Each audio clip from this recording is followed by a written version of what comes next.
శ్రీమద్ భగవద్ stop that cassette.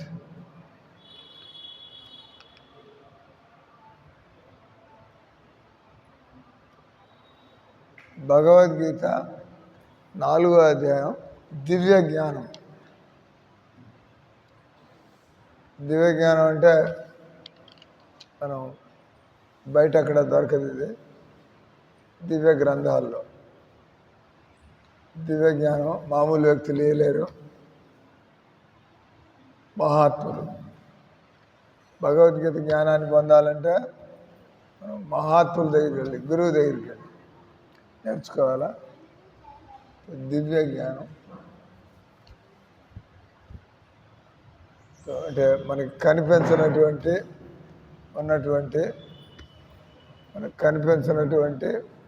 మనకు అవసరమైనటువంటి మనకి తప్పనిసరి అయినటువంటి జ్ఞానం, భగవంతుడితో మనకు ఉండే సంబంధం. దివ్య జ్ఞానం అంటే భగవంతుడితో మనకు ఉండే సంబంధం. ఈ శరీరంతో భగవంతుడికి సంబంధం లేదు. ఎందుకంటే శరీరం జడ పదార్థాలు. మనకి సంబంధం ఆత్మతో కృష్ణుడికి ఉండేటువంటి సంబంధం. దీని దివ్య జ్ఞానం. మన ఆత్మని చూడలేము, భగవంతుడిని మనం ఈ కళ్ళతో చూడలేము. భగవంతుడిని చర్మచక్షువులతో, దివ్య పురుషుడిని అట్లాగే చర్మచక్షువులతో, జడబుద్ధితో మనం ఆత్మని మనం తెలుసుకోలేము. అందుకని ఈ అధ్యాయాన్ని దివ్య జ్ఞానము. భగవంతుడి విషయాలు అవి గోపనీయమైనటువంటివి. భగవంతుడి విషయాలు గొడ్డు మాంసం తింటూ, సారాయి తాగుతూ, డబ్బు పిచ్చిలో పడి, లేదా కుటుంబ వ్యామోహంలో పడి, కొద్దిగా డిసిప్లిన్. మనం ఈ జ్ఞానాన్ని పొందాలంటే కొంత క్రమశిక్షణ అవసరము. లేకపోతే మనం ఈ జ్ఞానాన్ని పొందలేము.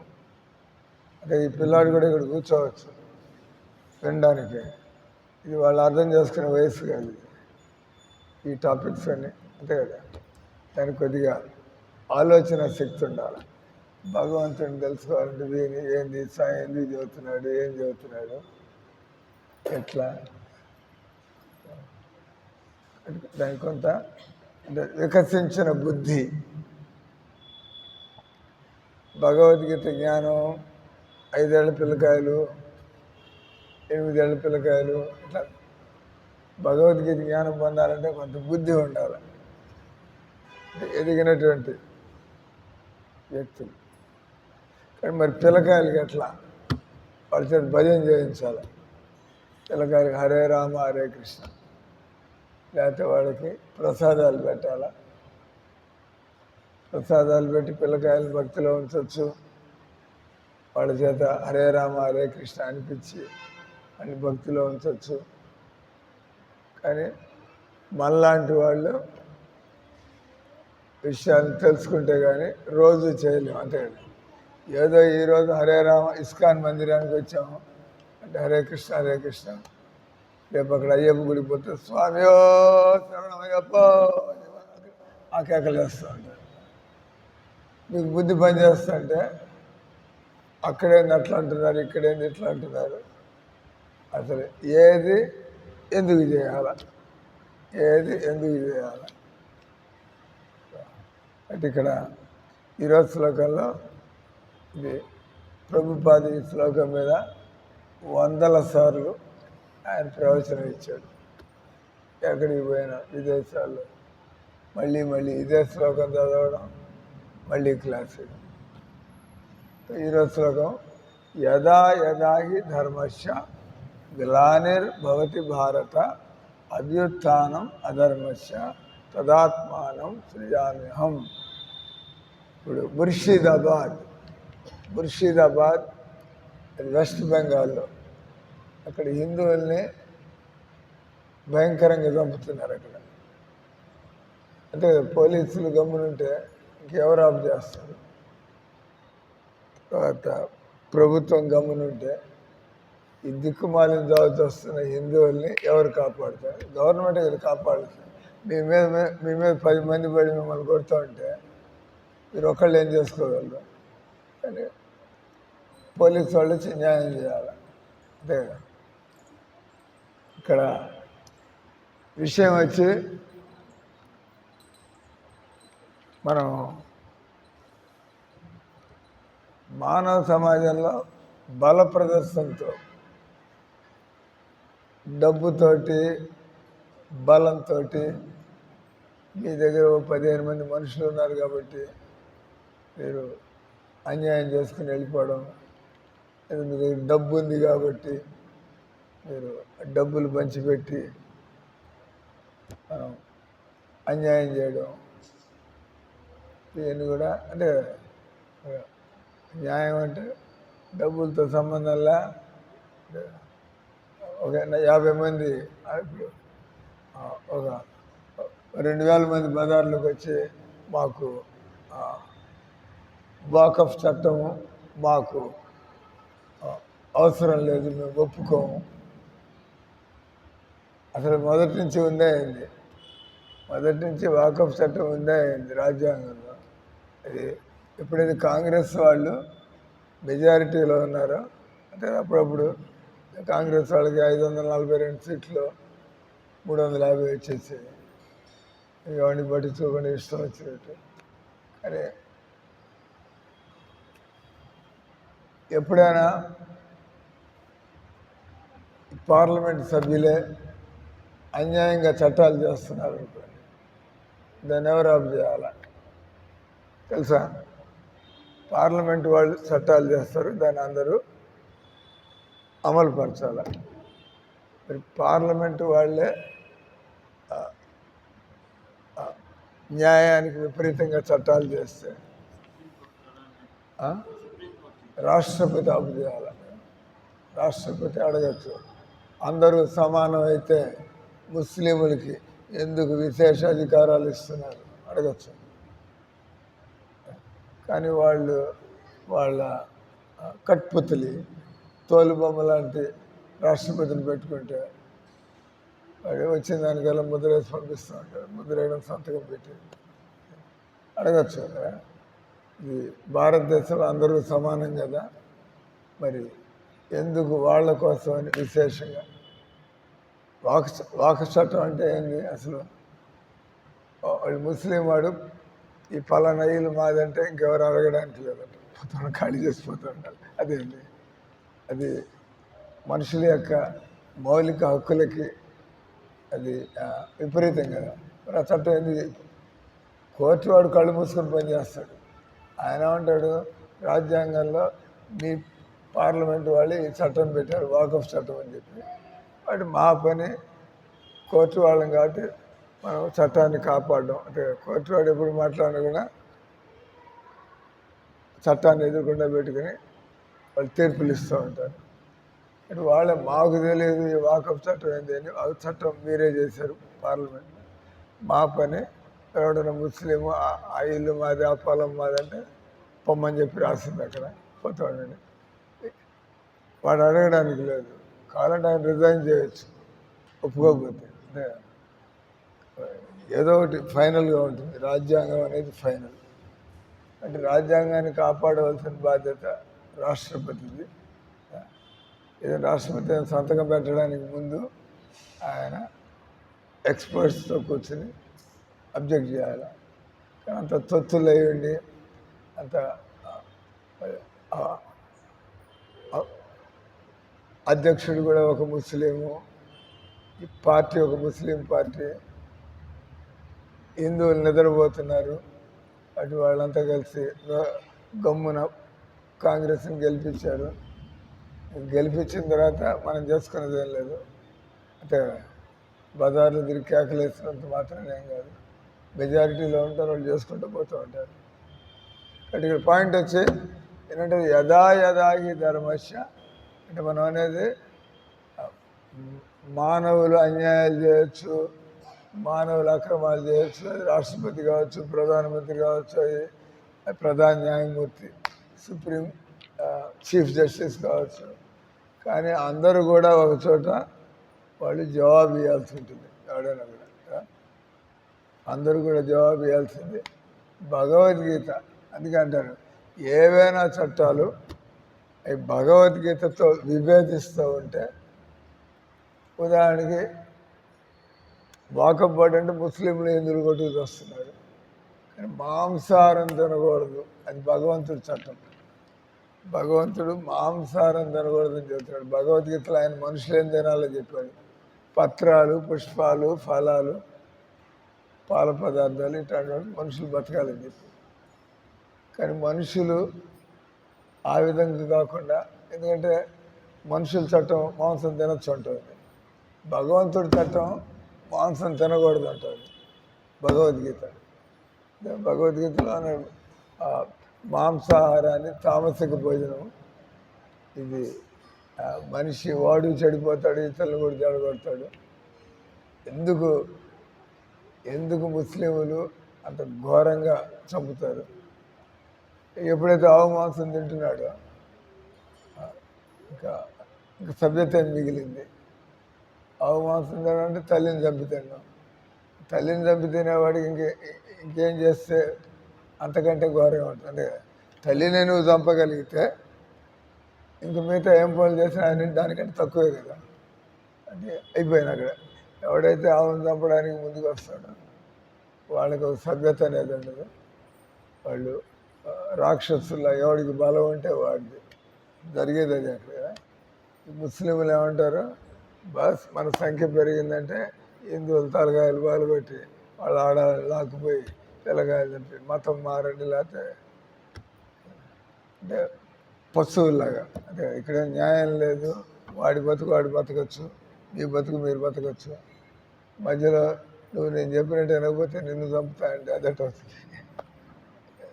అంటే దేశం ఏ దిశలో పోతుంది కాబట్టి ఇక్కడ ఈరోజు శ్లోకంలో యదా యదా హి ధర్మశ గ్లానిర్భవతి భారత. గ్లాని అంటే ఎప్పుడైతే ధర్మం ప్రశాంతంగా, మామూలు మనుషులందరూ కూడా ఎవరికి వచ్చినప్పుడు వాళ్ళు బతకాల, కానీ ఇతరుల యొక్క స్వేచ్ఛని వాళ్ళు భంగపరచకూడదు.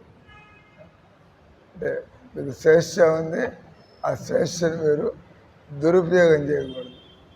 స్వేచ్ఛ అంతే కదా, మీరు ఆ ఇల్లు కొంటారా, ఈ ఇల్లు కొంటారా, మీ ఇష్టం. అది మీరు ఆ భోజనం తింటారా, ఈ భోజనం తింటారా, మీ ఇష్టం. అది మీరు ఆ గుడ్డలు కట్టుకుంటారా, ఈ గుడ్డలు కట్టుకుంటారా, మీ ఇష్టం. అది మీరు డాక్టర్ అవుతారా, ఇంజనీర్ అవుతారా, అది మీ ఇష్టం. అది కానీ ఇంకోటి దగ్గరికి వెళ్ళి అప్పుడు తెలియదు ఒకసారి కేసు జరిగింది. ఒక అమ్మాయి పెళ్లి చేసుకోనండి, ఒక అమ్మాయి పెళ్లి చేసుకున్నది వాళ్ళ అమ్మా నాన్న పెళ్లి చేయాలన్నారు. అమ్మా నాన్న ఏమంటారు, కూతురికి పెళ్లి చేయాలి. ఆ కూతురు ఏమంటుంది, నేను పెళ్లి చేసుకున్నట్టు అన్నప్పుడు గొడవలాగైంది. ఆ అమ్మాయి పారిపోయి పోలీస్ స్టేషన్కి పోయింది. మా అమ్మా నాన్న బలవంతంగా నాకు ఎవరితోనూ పెళ్లి చేయాలని చూస్తున్నారు. చట్టం ఏం చెబుతుంది, 18 ఏళ్ళు దాటిన తర్వాత బలవంతం చేయడానికి లేదు. మీకు తెలుసు తెలీదు, మీ పిల్లాడే అనుకోవచ్చు. కానీ చట్టం ముందుకెళ్తే వాళ్ళు చూస్తే ఈ అబ్బాయికి 18 ఏళ్ళు వచ్చాయి, మీరు మీ అబ్బాయికి చెప్పచ్చు, కానీ బలవంతం చేయడానికి లేదు. మిమ్మల్ని బలవంతం చేస్తే మీకు ఎలా ఆమోదయోగ్యంగా ఉండదా? అలా మీ అబ్బాయి ఎదిగి వచ్చాడు, 18 అంటే మేజర్ అంటారు కదా, ఓటు హక్కు ఎవరికి ఇస్తారు? ఎదిగి వచ్చిన వాడికి నుంచి ఇంక నుంచి నీకు ఓటు హక్కు ఉంది. నీకు ఎలాంటి ప్రభుత్వం కావాలి, ఈ ప్రభుత్వం ఎలాంటి పనులు చేస్తుంది, దాన్ని నువ్వు సపోర్ట్ చేయాలి, అది నీ ఇష్టం. అది ఓటు ఎవరికి వేయాలి, అంతే కదా. ఓటు హక్కు వచ్చిందంటే ఈ అబ్బాయికి ఓటు హక్కు ఉందా? ఈ అబ్బాయికి ఉండదు, ఎందుకంటే బుద్ధి లేదు. ఏం చేయాలో ఎవడు చెప్తే వాళ్ళ అమ్మ చెప్తారే ఆడికి వచ్చి ఓటు వేస్తుంటే ఓటేసి వస్తాడు. ఎంత సొంత ఆలోచనలు ఇంకా రాలేదు. 18 ఏళ్ళు దాటాయంటే మనకి మన ఆలోచనలు. అయినా కూడా వాడు బాటిల్ సారాయి తాగిచ్చాడని వాడికి ఓటేసి వస్తుంది, అది మీ ఇష్టం. అది 18 ఏళ్ళు వచ్చాయి, సారాయి ఓ బాటిల్ సారాయి ఇస్తే నేను ఓటేసి వస్తా, లేదా 1000 రూపాయలు ఇస్తే ఓటేసి, మీ ఇష్టం. అది ఈ ఓటుని సారాయికి అమ్ముకుంటారా, డబ్బులు అమ్ముకుంటారా? ఇవన్నీ కూడా 18 ఏళ్ళు దాటిన తర్వాత నువ్వు చేసిన దానికి నువ్వే అనుభవించాలి. చేసుకోవచ్చు, ఏమైనా చేసుకోవచ్చు. కానీ ఈ అమ్మాయి పోలీస్ స్టేషన్కి వెళ్ళిపోయి చెప్పింది, నన్ను మా అమ్మ నాన్న బలవంతం చేస్తున్నారు, నాకు ఇష్టం లేదు, నా ఇష్టం, నేను ఎట్లా బతకాలి, నా జీవితం. పిలిచి చెప్పారు, మీ అమ్మాయిని మీరు బలవంతం చేస్తే మిమ్మల్ని లోపల పెట్టాల్సి ఉంటుంది, మా వరకు రానంత వరకు మీ గొడవ లేదు మీ ఇంటికి. కానీ చట్టం ముందుకు వచ్చిందంటే, అంటే మీ అమ్మాయిని మీరు కొట్టచ్చు, ఇంట్లో ఏడుస్తూ ఇంట్లో కూర్చోవచ్చు. కానీ చట్టం ముందుకు వచ్చిందంటే చట్టం ప్రకారం ఇతరుల యొక్క శ్రేష్ఠని, వాళ్ళు కొడుకు కావచ్చు, పెళ్ళాం కావచ్చు, ఎవరైనా కావచ్చు, వాళ్ళు మీరు గమ్మునున్నంత వరకే మీ ఇష్టం వచ్చినట్టు. చట్టం ముందుకు రాగానే చట్టం ప్రకారం నువ్వు అతని యొక్క లేదా ఆ యొక్క శ్రేష్ఠని నువ్వు భగ్నం చేస్తున్నావు, కాబట్టి నువ్వు నేరస్తుడు. ఇక్కడ కూడా యదా యదా హి ధర్మస్య గ్లానిర్భవతి భారత. కాబట్టి భగవంతుడు ఆయన మనల్ని పుట్టించాడు, తర్వాత భగవంతుడు పుట్టించి ఎలా బతకాలో కూడా చెప్పాడు ఆయన. తర్వాత మన ఇష్టం, భగవంతుడు మనల్ని పుట్టించి నువ్వు ఒక పెళ్లి చేసుకో భగవంతుడు చెప్పాడు, నేను 4 చేసుకుంటా, ఆ తర్వాత ఏమవుతుందో నువ్వే చూసుకో. భగవంతుడు చెప్పింది ఒకటి, నువ్వు చేస్తుంది ఒకటి. అలాగే భగవంతుడు మనల్ని పుట్టించి మనుషులకి కొన్ని జంతువులకి మాంసాహారం, కొన్ని జంతువులకి గడ్డి, కొన్ని జంతువులకి పెంట తిండి, మనుషులకి శాకాహారం. లేదా పెంట తినే జంతువులు ఉన్నాయి, గడ్డి తినే జంతువులు ఉన్నాయి, మాంసాహారం తినే జంతువులు ఉన్నాయి, తర్వాత చక్కగా వండుకొని తినే మనుషులు మనం ఉన్నాం. అని భగవంతుడు మనల్ని ఆ విధంగా బతకమంటాడు.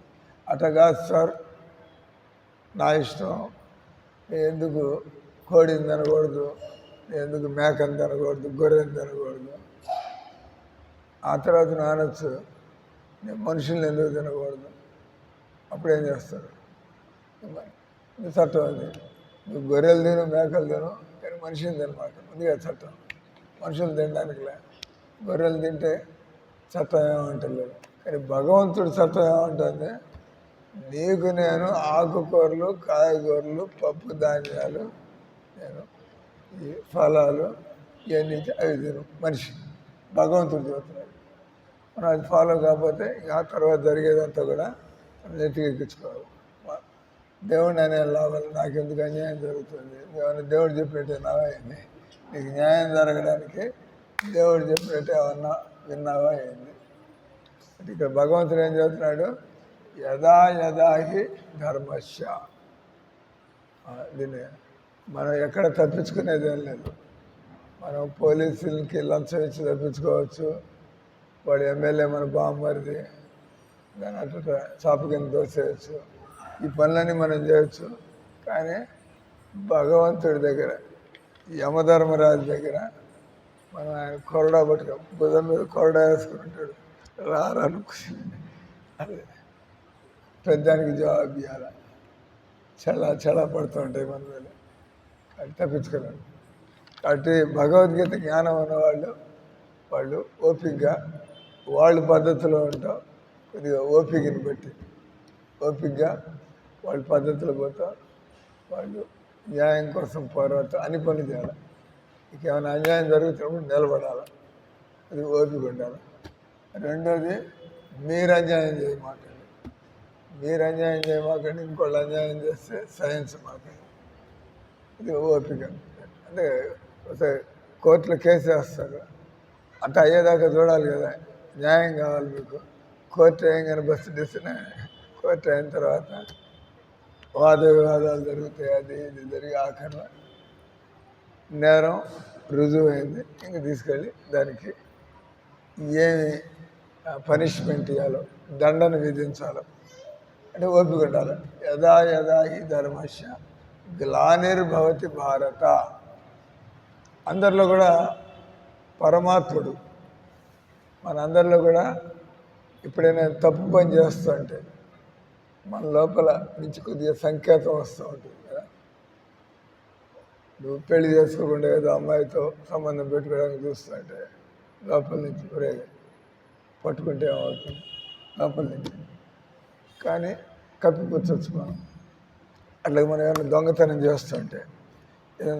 చేస్తుంటే ఎవరు లేరు అక్కడ, 500 రూపాయలు ఉంది పెట్టుకుని తీసుకుని వెళ్ళిపోవచ్చు. కానీ మీకు తెలుస్తుంది అటు ఇటు చూసి, అంటే మీకు చేస్తుంది దొంగ పని మీకు తెలుస్తుంది అంతే కదా. తీసేప్పుడు వాడు చూడటం లేదుగా, ఆ సీసీటీవీ రికార్డు. ఈ రోజుల్లో సీసీటీవీలు అన్ని చోట్ల ఉంటాయి. సీసీటీవీలో ఉండి దిగుతారు. ఆ హిందువులు చంపేశారు ముర్షిదాబాద్లో, ఒక మూక మీద పడి చంపింది. సీసీటీవీలో చూస్తే తెలుస్తుంది ఫలానా వాడు పట్టుకొచ్చేవాడు. అంతే మూకలో ఎవడు చంపాడు, అందరూ తల చేశారు, అది కూడా కనబడుతూనే ఉంటుంది. అందరూ కూడా కర్రలతో బాతున్నారు. ఈ రకం భగవంతుడు ఆయన వచ్చి అక్కడ నిలబడేది చూడక్కర్ల. దాన్ని అంటారు అంతరాత్మ సాక్షిగా మన అందరిలో కూడా భగవంతుడు ఉన్నాడు. ముందర మనకి ఆయన లోపల నుంచి కొద్దిగా చెబుతాడు, నువ్వు దొంగచాటుగా చేస్తున్నావు, ఈ పని చేయమాకని. మనం ఎవడు చూడటం లేదు, ఏం కాదులే తప్పించుకుంటానులే. ఆ తర్వాత ముందు వెనక మనం పట్టుబడ్డం తప్పదు. ఇక్కడ ఏమన్నాడు భగవంతుడు చెబుతున్నాడు. ఇక్కడ భగవంతుడు ఈ శ్లోకంలో యదా యదా హి ధర్మస్య గ్లానిర్భవతి భారత. గ్లాని అంటే ధర్మానికి హాని కలిగినప్పుడు, అభ్యుత్థానం అధర్మస్య. భగవంతుడు ఆయన స్వయంగా రావడం కానీ, ఆయన తన శక్తుల ద్వారా కానీ. ఇప్పుడు భగవంతుడు హిందువులకి ఒక ఆఖరి అవకాశం ఇస్తున్నాడు. అదేదో బీజేపీ ప్రభుత్వం వచ్చి ఇంకా హిందువులు 70% మంది ఉండి ప్రజాస్వామ్యంలో సంఖ్య మీరు 70% ఉన్నప్పుడు మీరు ఒళ్ళు దగ్గర పెట్టుకుని న్యాయంగా చేయకపోతే, లేదా వీళ్ళు అంటారు దీన్ని జయచంద్ర అంటే జయచంద్రులు అంటే ఎందుకంటారంటే ఈయన మహమ్మద్ గోరి వీళ్ళు ఉన్నప్పుడు వాడోడ బయటాడు అంతా. ఇక్కడ హిందూ దేశంలో ఇంతకుముందు బ్రిటిష్ వాళ్ళు ఉండేవాళ్ళు కాదు, ఇంతకుముందు ముస్లింలు ఉండేవాళ్ళు కాదు. హిందూ దేశంలో అంతా కూడా ఈ పద్ధతిలోనే దేవీ దేవతలను ఆరాధించుకుంటా వాళ్ళు ఏం చేసినా కూడా శాస్త్రాల పద్ధతిలో చేసుకుంటారు. ఆ తర్వాత హిందూ దేశంలో ఆక్రమణలు జరిగాయి. వాళ్ళు ఎలా రాగలిగారు లోపలికి? అందరూ హిందువులు బయట నుంచి ఒకడొస్తే ఎత్తిపారేయచ్చు. కానీ ఏం చేస్తారు, ఈ హిందువులే వాడికి తోడిచ్చి రంగం వాడి లోపలికి రానిచ్చి, వాడు లోపలికి వచ్చిన తర్వాత ఎవడైతే తోడిచ్చాడో వాడిని చంపేస్తాడు. వాడికి అదే గట్టిపెట్టింది. ముందు హిందూ సహాయం తీసుకుని ఇంకో హిందువులు చంపారు. ఆ తర్వాత ఈ సహాయం చేసిన హిందువులు కూడా పద్ధతి. వీళ్ళంటే జయచంద్ అంటారు. జయచంద్ అంటే హిందువులకి మోసం చేసుకుంటారు. ఇప్పుడు జరుగుతుంది కూడా అంతే. పార్లమెంట్లో 542 మందిలో 215 మంది హిందువులు మన హిందువుల హక్కులకు విపరీతంగా ఓటేశారు. వాళ్ళు అంటే వాళ్ళంతా కూడా వాళ్ళ స్వార్థం కోసం లేదా వాళ్ళ కుర్చీల కోసం ఇవన్నీ చేస్తున్నారు. అంటే వాళ్ళు చుట్టాలు ఆఖరిలో ఈ ముస్లింలు నెత్తికెక్కించుకుంటే తర్వాత ఆఖరిలో మనకేమవుతుంది? ఇప్పుడు చుట్టాల్లో వాళ్ళు ప్రస్తుతానికి వాడు ఇమ్మీడియట్గా నేను ఒక 5 ఏళ్ళు ఎమ్మెల్యేగా ఉండొచ్చు, నేను ఒక 10 కోట్లు సంపాదించుకోవచ్చు, కాబట్టి నేను ముస్లింలకి సపోర్ట్ చేయాలి. అలాగే ఆ తర్వాత మెల్లిగా అధికారం వాళ్ళ చేతిలోకి వెళ్ళినప్పుడు అప్పుడు చూపించాల్సిన చూపిస్తారు. అప్పుడు ఎవరిని నువ్వు నిందించగలవు? మీరు చేసుకున్నది అంటే భగవంతుడు ఒక అవకాశం ఇస్తున్నాడు. మనం జాగ్రత్తగా లేనట్లయితే మన కర్మలకి మనమే బాధ్యులం. ఇక్కడ ధర్మం అనేది ఒకటి వచ్చి లౌకిక ధర్మం. ఇప్పుడు నేను మాట్లాడినంతా కూడా లౌకిక ధర్మం. ఇక్కడ కూడా అంటే అందరికి అర్థమవుతుంది కాబట్టి చెబుతున్నాం ఈ విషయాలు. కానీ ఇక్కడ భగవంతుడు మాట్లాడుతున్న ధర్మం అది ఇంకా కొద్దిగా లోతైంది. ఎందుకంటే దివ్య జ్ఞానం అన్నాం కదా, భగవంతుడు దివ్య ధర్మం.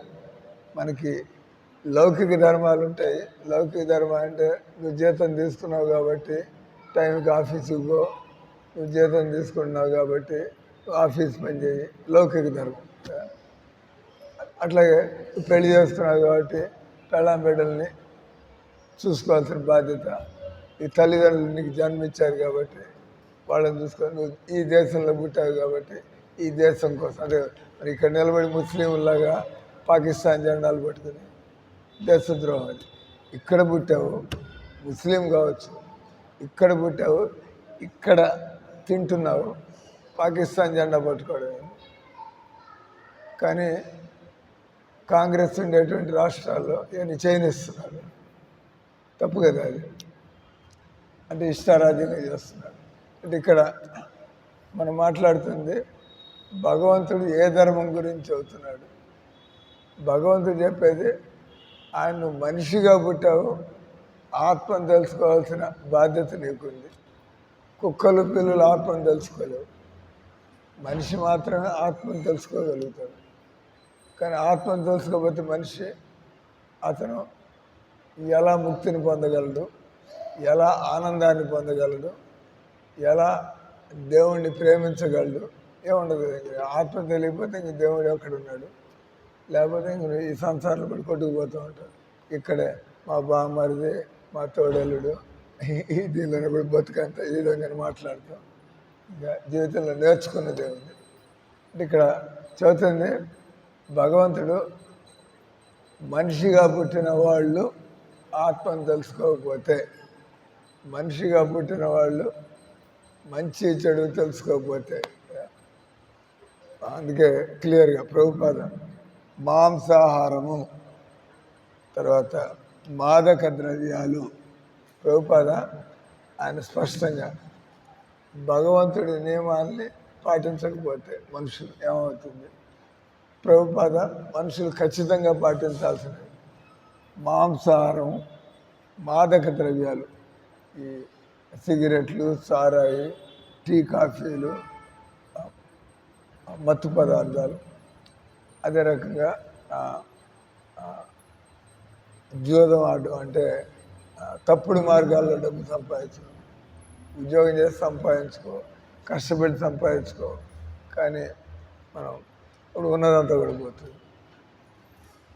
అదే రకంగా మానవ జీవితం ఈ కోరికలకు అంత అనేది లేదు, ఈ స్త్రీ సాంగత్యానికి అంత అనేది లేదు. కాబట్టి నీ బతుకేదో ఒక స్త్రీకి పరిమితమై లేదా ఒక పురుషుడికి పరిమితమై బతకడం. ఎందుకంటే ఏం చేసినా కూడా ఇది దొరికేటువంటి సుఖం కాదు. శాస్త్రం ఈ 4: స్త్రీ సాంగత్యము, మత్తు పదార్థము సేవనము, తర్వాత మాంసాహారం తినడం, తర్వాత జూదం ఆడటం. ఈ 4 ఎవరైతే ఈ పనులు చేస్తున్నారో అటువంటి వాళ్ళు భగవంతుడు ఇచ్చినటువంటి ధర్మ నియమాల్ని వాళ్ళు ఉల్లంఘిస్తున్నారు. ఎందుకు పాటించాలి ఇవన్నీ? ఇవి పాటించినటువంటి వాళ్ళు సూక్ష్మమైనటువంటి జ్ఞానం, ఆత్మజ్ఞానాన్ని వాళ్ళు పొందంతే. నువ్వు మొరటి మనిషి అయితే ఇక ఆత్మజ్ఞానం ఎలా లేవు. మనందరికి అంత ఎంతో ఆత్మజ్ఞానం, భక్తి అబ్బిందంటే ఊరికే అబ్బిందా అయింది. ఎందుకు అబ్బింది? అంత ఇంత మెరుకేశ్వరుడి హరే రామ హరే కృష్ణ ఆత్మ అంటారు. ఎందుకంటే ఆ మాత్రం కొద్దిగా తపస్సు చేస్తున్నారు కాబట్టి. ఇక్కడ ఉండేవాళ్ళంతా ఎవరైతే భజన చేశారో వీళ్ళంతా తెల్లారుదాం లేవడం, ఆ టీ కాఫీలు లేకుండా, ఆ సిగరెట్లు సారాయిలు లేకుండా, మాంసాహారం లేకుండా వాళ్ళు ఆ రకంగా ఓ పద్ధతిలో బతుకుతున్నారు. కాబట్టి భార్యాభర్తలు అయినా కూడా ఈ సంతానం కోరిక లేకుండా ఈ పెళ్ళంత కలవనిటే అంతవరకు వెళ్ళేప్పుడు ఇది అర్థమవుతున్నాయి కదా, లేకపోతే ఏం అర్థమయ్యేదేం లేదు. మామూలు వ్యక్తులకి ఈ భగవద్గీత జ్ఞానం దొరికేటువంటి జ్ఞానం కాదు. ఎందుకంటే వాళ్ళు ధర్మ నియమాలు పాటిస్తున్నారు కాబట్టి నెక్స్ట్ స్టెప్ ఆత్మ, పరమాత్ముడు, నిత్యానందము, తర్వాత పరోపకారం, పుణ్యము, తర్వాత మోక్షం, ఇవన్నీ తర్వాత విషయాలు. కాబట్టి ఇక్కడ భగవంతుడు మాట్లాడేటువంటి ధర్మం ఎక్కడెక్కడైతే మనుషుల్లాగా బతకటం లేదో, ఎవరైతే ఈ నియమాలను ఉల్లంఘిస్తున్నారో, అంటే సమాజం పూర్తిగా పశువుల్లాగా బతుకుతున్నారో, ఇప్పుడు ఉండేదంతా అంతే, ఇప్పుడు జరుగుతున్నదంతా కూడా ఆయన అడిగాడంట. ఇలా చదువుతున్నాను నేను. ఈ రామ జన్మభూమి, రాముడు పుట్టినటువంటిది ఇక్కడ ఇంతకుముందు మందిరం ఉండేది అంటే సుప్రీంకోర్టు దానికి ప్రూఫ్ ఏది? ఈ రాముడు ఎప్పుడు పుట్టాడా? త్రేతాయుగంలో పుట్టాడు. కాబట్టి వాళ్ళు ఎట్లా చదువుతాం? ఆయన కూడా వాళ్ళంట అది చూపించి, రామాయణం చూపించి, అది చూపించి, ఇది చూపించి మొత్తానికి గెలిచారు. అట్లాగే ముస్లింలు వాళ్ళ హిందూ మందిరాల్ని వాళ్ళు పడగొట్టి మసీదులు కట్టాడు. హిందూ మందిరం మీద మసీదు కట్టారు. వాళ్ళు అడిగారు కోర్టులో, ఇది హిందువుల మందిరం అంటే వాడు ఏమంటాడు కోర్టులో, వాడు ఎప్పుడో కట్టేస్తే ఎలా తెలుస్తుంది అది హిందువులు అని చెప్పి. అరే ఎప్పుడో కట్టి రామ మందిరానికి ప్రూఫ్ అడిగావు, వీళ్ళకి కూడా అది కూడా రావాలి కదా. ఇది ఎప్పటి నుంచి మీది? ఈ ముస్లింలు ఎప్పటి నుంచి భారతదేశంలో ఉన్నారు? ఎప్పటి నుంచి అది మీ మందిరం మీరు కట్టారా? మీరు కూలగొట్టి దాని మీద కట్టారా? అంటే దాని దుగలాపన అంటారు. దుగలాపన అంటే ఇష్టం వచ్చినట్టు మాట్లాడడం. హిందువులు 1000 సంవత్సరాల క్రితం వాడి మందిరం దానికి ప్రూఫ్ కావాలంటాడు. మసీదు అంటే 300 ఏళ్ళు అయిపోయింది ముస్లింలు వచ్చి, ఇప్పుడు ప్రూఫ్లు అడగడం ఎందుకంటాడు? మనల్ని అడిగిన వాళ్ళని అడగాలి కదా. దీన్ని ఏమంటారు? అన్యాయం కదా. ఈ రకంగా ఇవన్నీ జరుగుతున్నప్పుడు భగవంతుడు ఏమంటున్నాడు? ఆయన ముసలం పుట్టింది అన్నట్టుగా ఎప్పుడు ఏమైనా కూడా ఆఖరిలో మళ్ళీ హిందుత్వం అనేది పైకి రావాల్సిందే. ఎందుకంటే ఇదే సరిగ్గా బతికే పద్ధతి. ఇది ఏమైనా చేసుకోండి, అంత దేశం అంతా ముస్లింలు పరం అయిపోతుంది. వాళ్ళు వీళ్ళు కొడుకు వస్తూ ఉంటారు, వాళ్ళ మధ్యలోంచి వాడు పుట్టుకు వస్తాడు. వాడు భగవంతుడి ఏర్పాటు. వాడు బయటకు వచ్చి మనుషులు సరిగ్గా బతకాలంటే మాంసాహారం ఉండకూడదు. మళ్ళీ ప్రారంభం, మళ్ళీ హిందూ ధర్మం. అది కాదు ఎప్పుడెప్పుడు ధర్మం అయితే వాళ్ళ మరి ఎన్ని చావు దెబ్బలు తిని, ఎన్ని మారణ హోమాలు చేసి, ఎన్ని ఇబ్బందులు పడి ఆఖరిలో మళ్ళీ ఇక్కడికే రావాలి. మనుషులు ఎక్కడ తప్పించుకునేది ఏం లేదు. మనుషులు ఫైనల్గా మళ్ళీ మీకు దాని అంటే సుఖాంతం అంటారు. సుఖాంతం అంటే జీవితానికి ఒక చక్కటి ముగింపు కావాలంటే మనం ముందరి నుంచే మనం అంటే మనం జైళ్ళకి పోయి పరువు పోగొట్టుకుని పెనాల్టీలు కట్టి మళ్ళీ సరిగ్గా బతకడానికి ముందరి నుంచి బతికితే కోర్టుకు పోవడం లేదు, పెనాల్టీలు కట్టడం లేదు, ఆ చావు దెబ్బలు తినడం లేదు. కానీ మనం అప్పుడు వినడానికి తయారవ్వాలి. అవన్నీ చూసి మళ్ళీ అంతే కదా, వింటే చట్టాన్ని ఉల్లంఘిస్తే నాయన నువ్వు జైలుకి పోతావు, నీ పరువు పోతుంది, నువ్వు పెనాల్టీలు కట్టాలా. అయితే వినకపోతే ఒకసారి పోయి వస్తాం, ఆ తర్వాత నేర్చుకుంటావు, ఓహో నేను ఇంక చేయకూడదు. ముందరే వినుంటే ఇచ్చేది అనుభవం కోసం పోవాల్సిన అవసరం వచ్చి ఉండేది కదా. అంటే ఎవరు ఏం తప్పించుకునేది లేదు. ఏది ఏమైనా ఈ ప్రపంచంలో మళ్ళీ ఈ ఉన్నది ఒకటే ధర్మం, ఉన్నది ఒకటే ధర్మం. ఒకటే ధర్మం అంటే ఆత్మధర్మం. కాబట్టి నిజంగా ఎవడైనా ముస్లిం అయినా క్రిస్టియన్ అయినా వాడి నిజంగా ధర్మం అంటే తెలిస్తే మతం మార్పిడి చేయడు. అందరికీ కూడా ఒకటే ధర్మం. మీరు ఆత్మ ముస్లిం కాదు, మీరు ఆత్మ క్రిస్టియన్ కాదు, మీరు ఆత్మ హిందువు కాదు, సరిపోయినప్పుడు గొడవ లేదు. కానీ వాడు మతం మార్చుకో, హిందువుగా ముస్లింగా, ఇదంతా కూడా ఇంకో రకమైనటువంటి అజ్ఞానం. భగవంతుడు ఏం చదువుతున్నాడు? ఆయన నువ్వు తెలుసు అసలు విషయం ఇది, ఎందుకు పుట్టావు, ఎందుకు ఇదంతా, దీని నుంచి ఎలా బయటపడగలవు. ఈ సంసారంలో ప్రతి ఒక్కళ్ళు కూడా సుఖాన్ని వెతుకుతున్నారు. ప్రతి ఒక్కళ్ళు, సీమ దగ్గర నుంచి బ్రహ్మదేవుడి దాకా. యస్మింద్ర గోప మదవేంద్ర మహోత్సవ కర్మ బంధానురూప ఫలభాజన మాతనోతి కర్మాణి నిర్దహతి కింతు చ భక్తి భాజం. అందరూ ఎవరు చేసిన కర్మలు వాళ్ళు అనుభవిస్తున్నారు. భగవంతుడు అన్నాడు, ఈ విశ్వవలయం నుంచి నువ్వు బయటపడాలంటే, ఏం కర్మలు చేసినా జన్మలు తప్పవు. మీరు మంచి పనులు చేస్తే మంచి జన్మ, చెడు పనులు చేస్తే చెడు జన్మ, దుఃఖాలు అనుభవించాలి.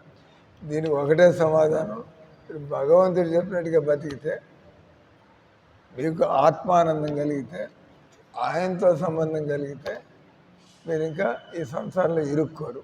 మీరు తిన్నగా ఒక జీవితాన్ని యోగా భగవంతుడితో సంబంధంలో జీవితాన్ని ఒక జన్మ గడపగలిగితే. కాబట్టి ఇక్కడ భగవంతుడు ఏమన్నాడు, నేను గమనిస్తూ ఉంటా, కానీ ఎప్పుడైతే అవసరం అవుతుందో అదే మీరు నన్ను ఆపు చేయొచ్చు, ఈయన ఆపు చేయొచ్చు, భగవంతుని ఎవడు ఆపు చేయలేదు. ఆయన వచ్చాడని మొత్తం కొట్టుకుపోతుంది. రాముడు కృష్ణుడు వచ్చారు, రాక్షసుల సంఖ్య ఎక్కువగా ఉంది వాళ్ళ బలం, కానీ రాముడు ఒక్కడు వచ్చి అందరినీ లేపి పారేశాడు. మొత్తం అందరినీ ఒక తోడు చేర్చి చంపాడు. అట్లా మహాభారతంలో కృష్ణుడు మొత్తం రాక్షసులతో అంటే తప్పించుకోలేము.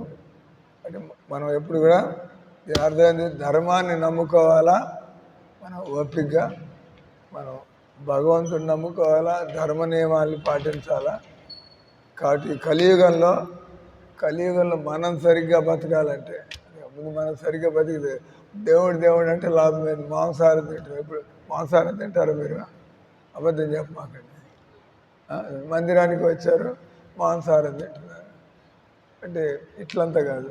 అంటే మనం సరిగ్గా బతకాల. అప్పుడు మీరు దేవుడిని అడగచ్చు, స్వామి మీరు చెప్పినట్టు బతుకుతున్నాం, మాకెందుకు ఇబ్బందులు వస్తున్నాయి, మీరు ఇష్టం వచ్చినట్టు బతికి దండం పెట్టి ఇది అయిపోవాలి అది ఎట్ట అవుతుంది. కాబట్టి కలికాలంలో ధర్మం అంటే రోజు హరే కృష్ణ మంత్రాన్ని అంటామంటే మనం దేవుడు చెప్పినట్టు బతకగలుగుతాం, దేవుడు చెప్పినట్టు బతుకుతుంటే మిగతాది ఆయన చూసుకుంటాడు అని అంత. హరే కృష్ణ